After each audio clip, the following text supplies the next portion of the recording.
filósofo mais perigoso do século XXI, segundo alguns pensadores europeus aí, alinhados ali, obviamente, a toda a agenda, né, e a atual doutrina política de Bruxelas. O Rasputin, o guru do Kremlin e de Putin, ou simplesmente um nacionalista russo, e convenhamos aqui, não está tão próximo assim do Kremlin hoje. Né? Tudo isso e muito mais vocês vão ver aqui no nosso vídeo de hoje, que vai ser uma análise sobre a obra aqui, vasta, tá? Do filósofo russo Alexander Dugin, e claro, vão entender aqui onde estão as concordâncias e as discordâncias, e claro, né, tudo isso com a análise deste que vos fala. Então já senta o dedo no like aí, se inscreve caso você goste de geopolítica de verdade, e vamos lá aqui analisar, né? Tradição, pessoal, vem do latim tradere, né? E diz respeito aqui a uma ordem espiritual, ao contrário do conservadorismo. Por quê? Porque a ideia de tradição, ou tradicionalismo ali, basicamente ele defende que todas as instituições políticas, né, principalmente burocráticas aqui de um país, se agremiem em torno de princípios divinos entregues aqui, do princípio supra-humano ao humano, né, ou do princípio divino ao humano. Né? A diferença aqui, nesse caso, para o conservadorismo, né, que o conservadorismo é simplesmente a ideia de que há que se manter a ordem, né, e de que mudanças graduais ali, em âmbito político são aceitas, desde que debatidas aqui bastante a nível racional. Ou seja, o Dugin não é um conservador aqui, ele se encaixa mais no âmbito do tradicionalismo aqui. Qual é o problema, né, pessoal, aqui?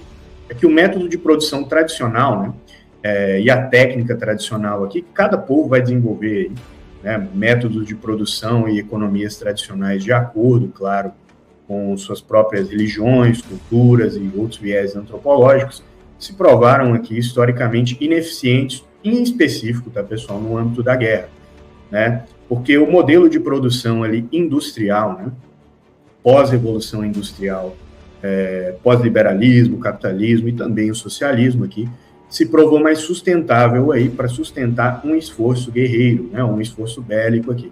Nesse caso aqui, né, modelos tradicionalistas aí, ou tradicionais de governo acabariam causando aqui, né, sociedades disfuncionais para esse fim, que é o fim primeiro aqui do Estado, né, que é travar a guerra aí nesse caso. Né? Não preciso dizer aqui para vocês que as sociedades tradicionais ali da África sofreram um bocado aí contra franceses, alemães e ingleses nesse sentido. Né? Então, a única possibilidade aqui de implantação, né, da quarta teoria política seria uma revolução a nível não regional, né, mas global, e claro aqui que todos os países, né, Estado-nação, por assim dizer, teriam que passar por cima dos seus interesses pragmáticos aí, a nível geopolítico, para defender este modelo aqui de sociedade, de governo e de ideologia defendido pelo Dugin, o que considero pouco provável. Né? Então, essa aqui é uma crítica ali. Claro que a quarta teoria política do Dugin ali é algo recém-desenhado e pode ir tomando novos contornos aí, né? Novas influências ao longo do percurso, e ele e seus discípulos ali podem mudar de opinião. Né? Essa aqui é uma análise com base no que temos aqui escrito por ele até o momento. Ele divide ali, pessoal, as teorias políticas da modernidade em 3 tópicos, né? Basicamente o liberalismo, cujo centro, né, o agente histórico é o indivíduo, o marxismo, cujo agente histórico é a classe, e o fascismo, né, cujo agente histórico é a nação, no caso italiano ali, ou o Estado-nação, né? Inclusive tem aquela famosa frase do Mussolini, nada fora do Estado, né? E a raça, no sentido da Alemanha nacional-socialista. O agente histórico aqui da quarta teoria política seria o Dasein, né? O ser aí, né, da obra ali, Ser e Tempo, do Heidegger, mas como que o ser aí se desenvolve no Dugin em específico. O ser aí do Dugin é diferente do ser aí do Heidegger, tá, pessoal?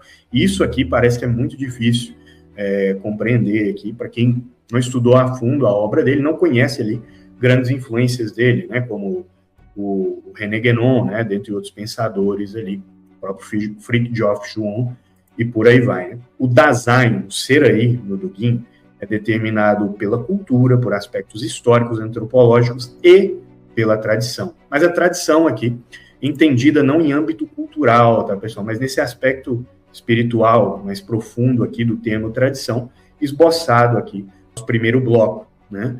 E neste sentido aí, basicamente surgem novos desdobramentos a partir disso, né? Desse Dasein do Dugin aqui, que também representa um rompimento ali com o Dasein, né, do ser aí, do Heidegger, né? Eita, que esse vídeo está ficando complicado aqui, né? De qualquer forma, o indivíduo do Dugin, ele se situa na tradição.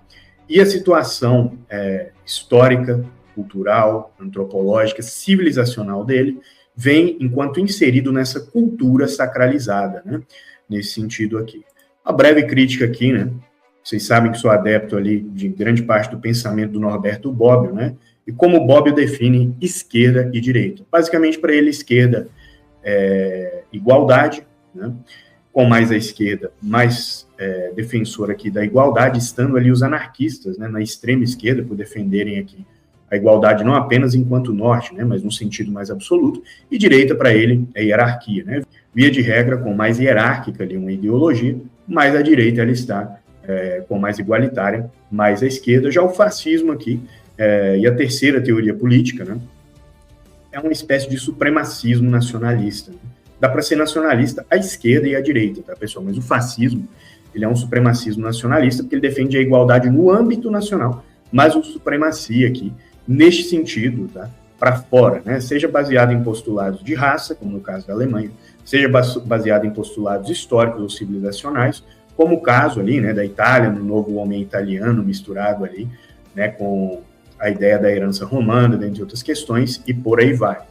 Via de regra, a quarta teoria política do Dugin aqui vai acabar se situando ali à direita, não à esquerda, nem ao centro, nem do espectro político aqui de análise que trouxemos na análise deste que vos fala aqui. Existem vários métodos de análise política aí, esse é só o que eu prefiro, porque para mim ele está mais situado na realidade. Né? Existe outra questão aqui, né, pessoal, que a quarta teoria política não sobreviveria, tá? Em sentido puro aqui, e precisaria, obviamente, aí, de adaptações para ser aplicada à realidade. A galera gosta de fazer um reducionismo ali, ideologia do Dugin como sendo ligada diretamente ali a uma espécie de nacionalismo europeu, e não é bem assim, é mais complexo. Tá? E falo aqui como alguém que está criticando ele, discordando aqui. As regras devem ser estabelecidas por centros de poder real. O Estado hoje é pequeno demais para isso. Daí a conclusão de que as civilizações deveriam ser esses centros. Isso aqui é extraído diretamente de uma entrevista ali com o Dugin, tá, pessoal? Vocês vão ver ideias parecidas ali ao longo da obra dele, né? Tanto fundamentos do mundo multipolar, teoria do mundo multipolar, vai falar sobre isso ali também, en passant, na quarta teoria política, e por aí vai. Em primeiro lugar, tá, pessoal, o que determina relação geopolítica é interesse estratégico e interesse econômico, né?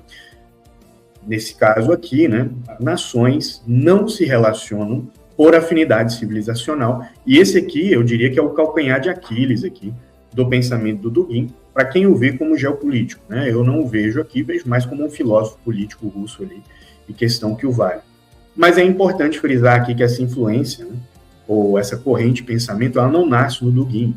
Isso aqui é a influência do Samuel Huntington, né, na obra dele, porque quem lê ali Clash of Civilizations, né, o choque de civilizações do Huntington, vai basicamente perceber ali, né, que o Dugin pega a teoria dele e dá uma subvertida aqui para desenvolver sua própria teoria. E o Huntington foi profundamente influente ali, né, no início dos anos 2000, né, quando o Dugin começa ali a ser mais conhecido, né, pelas suas entrevistas, pelos seus livros, pela sua influência dentro da política russa, e por aí vai. Qual é o problema, né? Novamente, nações se relacionam por interesse estratégico e geoeconômico, não afinidade civilizacional.